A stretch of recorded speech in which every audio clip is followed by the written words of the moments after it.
الحمد للہ رب العالمین والعاقبۃ للمتقین اللہم صلی علی محمد وعلی آل محمد وبارک وسلم وصلی علیہ دائما ابدا ابدا رب اشرح لی صدری ویسر لی امری واحلل عقدۃ من لسانی یفقہوا قولی اعوذ باللہ السمیع العلیم من الشیطان الرجیم من ہمزہ ونفخہ ونفثہ بسم اللہ الرحمن الرحیم یا ایھا الذین آمنوا اذا قیل لکم تفسحوا فی المجالس فافسحوا یفسح اللہ لکم واذا قیل انشزوا فانشزوا صدق اللہ العظیم۔ حمد و ثنا کائنات کے خالق و مالک کے لیے، درود و سلام سید الرسل ہادی کل رہبر سبل ختم الرسل، پوری کائنات کے ہادی و مرشد جناب محمد الرسول اللہ صلی اللہ علیہ وآلہ وسلم کی پاکیزہ اطہر اور مقدس ذات پر۔ مجلس کے آداب میں سے آج ہمارا چھٹا درس ہے۔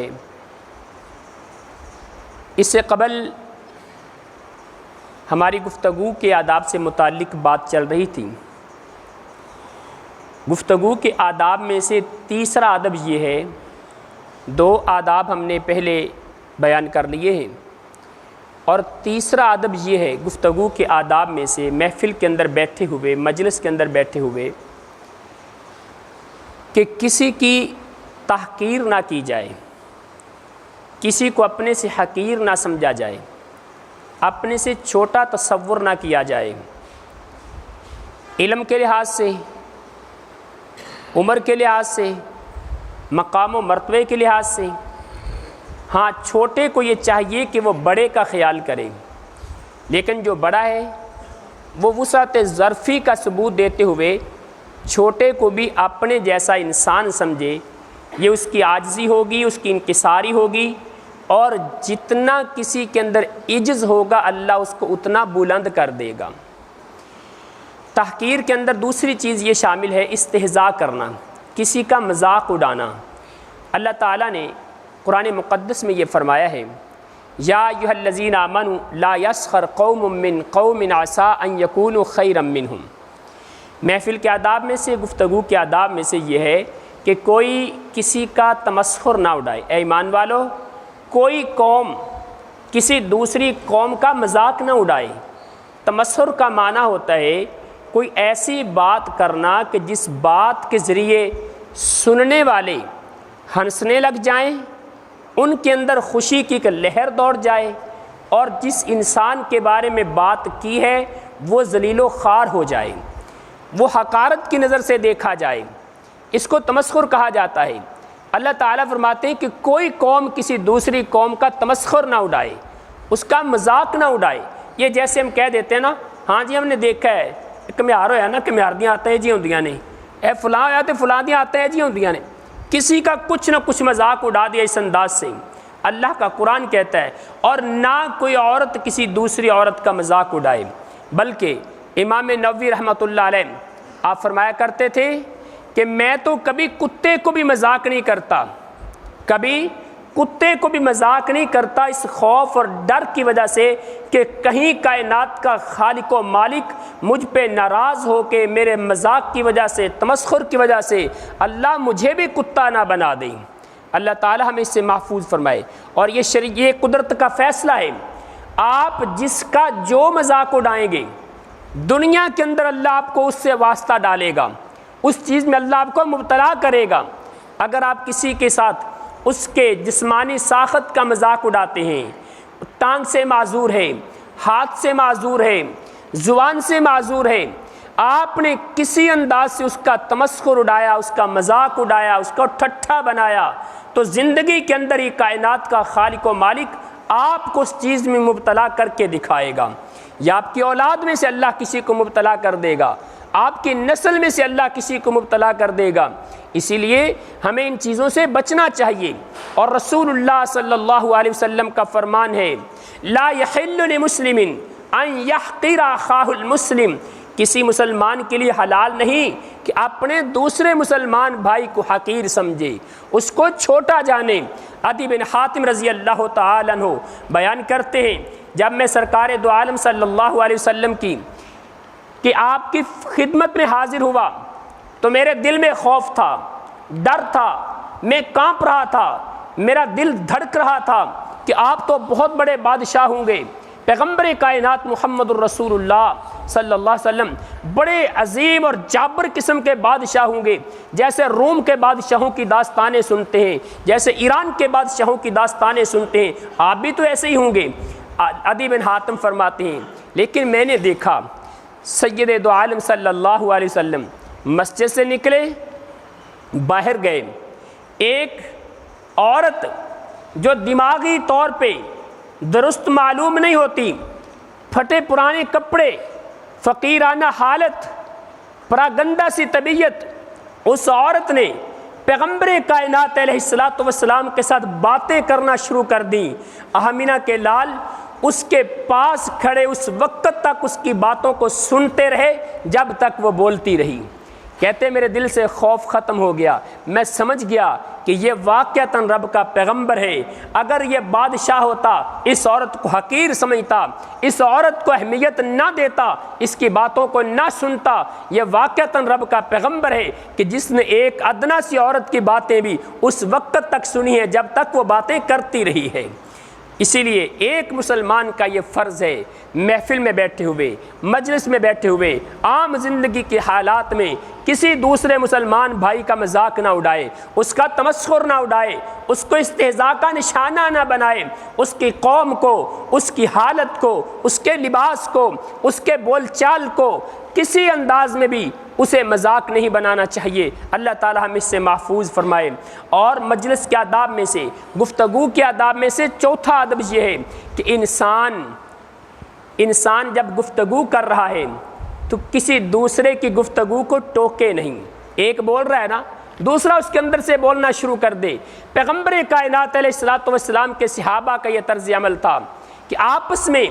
ایک دوسرے کے ساتھ جب بات کرتے نرمی کے ساتھ بات کیا کرتے تھے، جب پیغمبر کائنات کے پاس بیٹھتے تب بھی نرمی کے ساتھ بات کیا کرتے، اور نرمی کے اندر یہ چیز بھی شامل ہے کہ کسی دوسرے کی بات کو ٹوکا نہیں کرتے تھے۔ اور جب صحابہ نے ایک دوسرے کی بات کو ٹوکا، اللہ نے فوراً قرآن نازل کر دیا، یا ایھا الذین آمنوا لا ترفعوا اصواتکم فوق صوت النبی، اے میرے صحابہ، اے میرے نبی کے صحابہ، اب میرے نبی کے سامنے بیٹھے ہوئے اپنی آوازوں کو بلند نہ کیا کرو۔ ظاہر ہے جب میری بات کو ٹوکا جائے گا، میں بھی بول رہا ہوں، آپ بھی بولیں گی، آوازیں بلند ہو جائیں گی، اس لیے ہمیں اس سے بھی بچنا چاہیے۔ اور مجلس کے آداب میں گفتگو کرتے ہوئے ایک پانچواں ادب یہ ہے کہ محفل کے آداب میں جو محفل کے اندر باتیں ہوئی ہیں، جو گفتگو ہوئی ہے، مجلس کے اندر جتنی بات چیت ہوئی ہے، اللہ اکبر، اس بات چیت کو انسان امانت کے طور پہ اپنے پاس رکھے، وہ باتیں باہر نہ پھیلائے۔ اگر تو ایسی عام باتیں ہیں جن کو پھیلانے میں حرج محسوس نہیں ہوتا، بلکہ کئی بار ایسا ہوتا ہے محفل کے اندر بیٹھے ہوئے نا، ایک آدمی بات کرتا ہے، وہ اپنے عام یانہ انداز میں بات کرتا ہے، اس کی بات کی کوئی اہمیت نہیں ہوتی، اس بات کو بیان کرنے والا اسی انداز میں بیان کر دیتا ہے، لیکن اس سے بہت بڑا فتنہ کھڑا ہو جاتا ہے، بہت بڑا فساد کھڑا ہو جاتا ہے۔ رسول اللہ صلی اللہ علیہ وسلم فرماتے ہیں المجالس بالامانہ، تمام مجلسیں امانت ہیں، تمام مجلسیں امانت ہیں۔ ان مجالس کے اندر جتنی باتیں ہوئی ہیں وہ تمہارے پاس، تمہارے دل دماغ کے اندر امانت کے طور پہ موجود ہیں، ان کو کبھی بیان نہ کرو الا ثلاث، مگر 3 باتیں ایسی ہیں جن کو بیان کرنا ضروری ہے۔ اس کے علاوہ جتنی باتیں ہوئی ہیں ان کو آگے کسی کے سامنے بیان نہ کرو۔ ایک مجلس، ایک وہ بات جس میں کسی کی عزت کو خراب کرنے کا فیصلہ کیا گیا، 2 صحابہ بیٹھے ہوئے، مجلس لگی ہوئی ہے، ارادہ کر لیا، مجلس کے اندر بات چیت ہوئی، وہ فلاں کی عزت کو برباد کرنا ہے، کس طریقے سے، طریقہ بھی ڈسکس کیا گیا۔ اب یہ آدمی جو محفل کے اندر بیٹھا ہے، اس کی ذمہ داری ہے ان کو بھی سمجھائے، اس کو بھی جا کے بتا دے بھائی اپنا انتظام کر لینا، تیرے ساتھ یہ معاملہ پیش آنے والا ہے۔ کسی کا مال چرانے کا فیصلہ کیا گیا کسی مجلس میں، وہ بات بھی امانت نہیں، وہ بھی بیان کرنی ضروری ہے، اور کسی کو قتل کرنے کے بارے میں اگر بات چیت کی گئی تو وہ بات چھپانا بھی ضروری نہیں، وہ بھی پھیلانا ضروری ہے، اس کو بتانا ضروری ہے تاکہ اس کا سد باب کیا جا سکے۔ اور چوتھے نمبر پہ ایک ایسی بات بھی آپ پھیلا سکتے ہیں جو نیکی کی بات ہے۔ مثال کے طور پہ میں یہاں بیٹھا آپ سے کچھ باتیں شیئر کر رہا ہوں، یہ دین کی باتیں ہیں، شریعت کی باتیں ہیں، کتاب و سنت کی باتیں ہیں، آپ یہ باتیں لوگوں کو بتا سکتے ہیں جا کے، کیونکہ رسول اللہ صلی اللہ علیہ وسلم کا فرمان ہے بلغوا عنی ولو آیا، اگر تمہیں ایک مسئلے کا پتہ بھی چل گیا تو لوگوں میں پھیلا دو، لوگوں کو بتا دو۔ نیکی کی باتیں بھی پھیلا دینی چاہیے۔ یہ 4 قسم کی ایسی باتیں ہیں جو لوگوں میں عام کر دینی چاہیے، پھیلا دینی چاہیے۔ اور 5ویں بات وہ ہے کہ جس کے اندر لوگوں کا عام نفع ہو، عام فائدہ ہو لوگوں کا، وہ بات بھی پھیلا دینی چاہیے، وہ بھی لوگوں کو بتانی چاہیے۔ مثال کے طور پہ یہاں بیٹھے ہوئے میں ایک مثال دیتا ہوں، اللہ نہ کرے قحط کا موسم ہے، فاقہ کشی ہے، کسی چیز کی قلت پیدا ہو گئی، اب کہیں سے وہ چیز مل نہیں رہی، تمام لوگ پریشان ہیں، چلیں گندم کہیں فاقہ ہو گیا، نہیں مل رہی کہیں سے۔ آپ میں سے ایک محفل کے اندر بیٹھے ہوئے بات چیت ہوئی کہ آج فلاں منڈی کے اندر گندم آئے گی، اتنے مان آئے گی، فلاں جو کمیشن ایجنٹ ہے اس کے پاس آئے گی، یہ بات چیت ہو گئی۔ تو یہ بات آپ باہر جا کے اپنے رشتہ داروں کو، دوست احباب کو بتا دیں تاکہ ان کا بھی فائدہ ہو جائے، وہ بھی وہاں سے جا کے خرید لیں۔ جس بات کے اندر عام فائدہ ہے دنیاوی زندگی کا یا دین کی زندگی کا، اس کو بھی بیان کرنے میں کوئی حرج نہیں، لیکن ان 5 باتوں کے علاوہ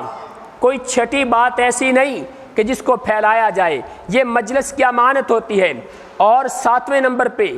یہ بات بھی یاد رکھیں، اس محفل کے اندر، مجلس کے اندر بیٹھنا حرام اور منع ہے جس محفل اور مجلس کے اندر دین کی باتوں کا، شریعت کے مسائل کا، اللہ کی آیات کا، رسول اللہ صلی اللہ علیہ وسلم کی حدیث کا مذاق اڑایا جائے، جس محفل کے اندر علماء کا مذاق اڑایا جائے، جس محفل کے اندر قرآن کی آیات کا مذاق اڑایا جائے، جس محفل کے اندر رسول اللہ صلی اللہ علیہ وسلم کی احادیث کا مذاق اڑایا جائے، جس محفل کے اندر شاعر اسلام کا مذاق اڑایا جائے، کسی مسجد کا، اذان کا، اللہ کے نیک بندوں کا، اولیاء اللہ کا مذاق اڑایا جائے، ایسی محفل میں بیٹھنا بھی جائز بلکہ حرام ہے۔ اللہ تعالیٰ کا قرآن کہتا ہے وَقَدْ نَزَّلَ عَلَيْكُمْ فِي الْكِتَابِ أَنْ إِذَا سَمِعْتُمْ آيَاتِ اللَّهِ يُكْفَرُ بِهَا وَيُسْتَهْزَأُ بِهَا فَلَا تَقْعُدُوا مَعَهُمْ، اللہ نے کتاب مقدس قرآن مجید کے اندر تم پر یہ آیت اتاری ہے۔ رب کا قرآن کہتا ہے کہ جب تم کسی ایسی محفل میں بیٹھے ہو جہاں اللہ کی آیات کے ساتھ مذاق اڑایا جا رہا ہے، فَلَا تَقْعُدُوا مَعَهُمْ، تم ان کے ساتھ نہ بیٹھو۔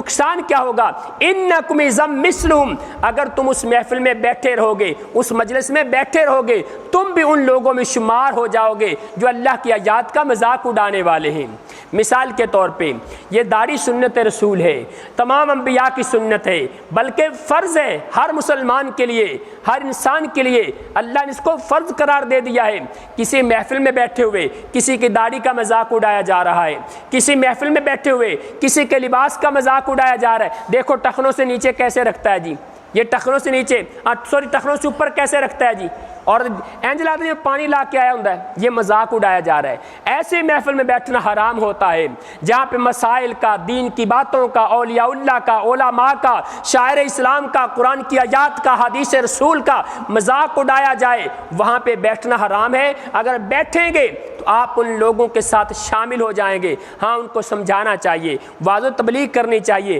اگر نہیں کر سکتے اس محفل سے اٹھ کے آ جانا چاہیے، کہیں ایسا نہ ہو رب کی طرف سے عذاب آئے اور ہم بھی اس عذاب کی لپیٹ میں آ جائیں۔ اور آخری بات کہتا ہوں تاکہ ہم اس سیریز کو ختم کریں، آخری نمبر پہ جب محفل ختم ہو گئی، آپ محفل سے اٹھ کے جانا چاہتے ہیں تو پھر محفل سے اٹھنے کی دعا یاد کریں، سبحانک اللہم ربنا وبحمدک، سبحانک اللہم وبحمدک،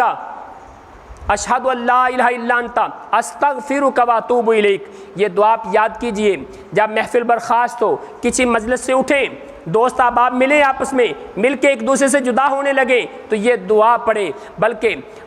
دارمی کی یہ روایت ہے، رسول اللہ صلی اللہ علیہ وسلم کے صحابہ اکرام جب آپس میں ملتے تھے نا، اور صحیح روایت ہے، جب رسول اللہ کے صحابہ آپس میں ملتے ملنے کے بعد ایک دوسرے سے جدا ہونے لگتے تو ایک دوسرے کو سورہ العصر کی تلاوت سنایا کرتے تھے، والعصر ان الانسان لفی خسر الا الذین آمنوا وعملوا الصالحات وتواصوا بالحق وتواصوا بالصبر، یہ بھی یاد کریں، ایک دوسرے کو آپس میں سنایا کریں۔ اور تیسرے نمبر پہ جب جدا ہونے لگے تو پھر دعا دیا کریں، استودع اللہ الذی